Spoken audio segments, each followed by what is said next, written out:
So going into our raised kettlebell deadlift, all that means is we're going to take our kettlebell and we're going to place it on a block or a plate, whichever you have, to raise it up off the ground and basically decrease the range of motion we have to go through to pick it up from the floor, okay? So with this, a couple of things I like to do to get started is just stand directly over the kettlebell. So what we want to do is with the handle facing this way, we want our laces to line up and meet where the handle is, okay? So that just ensures you're directly over the kettlebell and not slightly behind it.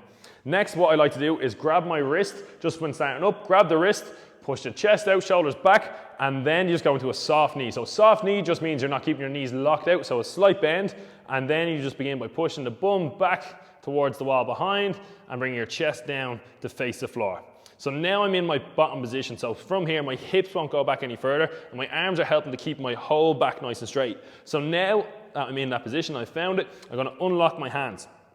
Now you can see I'm slightly off where the kettlebell is, okay? So if you're not, it's really fine, but if you are, it just means all you need to do is go into a slight squat to get yourself a little bit lower. So rather than just pulling yourself down like this and pulling yourself out of position, you just want to do a little bit of a squat. And now you can see my knee and my arm are in a nice flush position with each other. So that's how I know this is a great starting point for me, because I'm in line here. My knees aren't too far forward to make it a squat, and they're not too far behind to put pressure on my lower back. So from here now, they're in line. I'm just gonna grab the kettlebell and imagine I'm trying to break it in half like a stick. So you'll see as I do that, my shoulders come back, my arms turn. I'm in a nice brace position. Now all that's left to do is push the ground away, push my head to the ceiling, and stand up proud. So my chest is out, shoulders are back, and then to lower it again, soft knee, and bend in half, like I did with my arms behind the back, coming down to my start position.